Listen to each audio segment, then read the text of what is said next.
Hello guys, in this video I am going to show you how to go premium on the period calendar application, thereby being able to unlock several features that are only available to premium users of the app. But first I just want to mention, don't forget to subscribe to my channel, because at 10,000 subscribers I am going to show you my whole YouTube revenue statistics and growth strategy, how to make money online. So let's jump into it.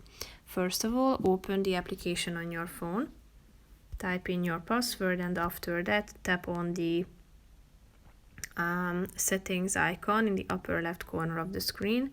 Now scroll down till you find this Try Premium section, click on it. As you can see, you can try the Pro for free. That's a 7-day free trial. Here you can see the advantages of going premium, such as symptom analysis prediction, home remedies, Kegel exercises, self-care routine, unlimited themes, and no ads forever.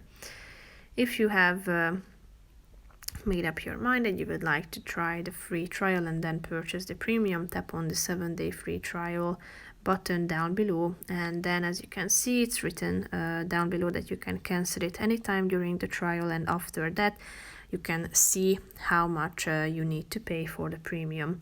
So that's pretty much it for this video, guys. I hope you found it helpful. If you did, consider subscribing, and see you in the next video. Bye bye.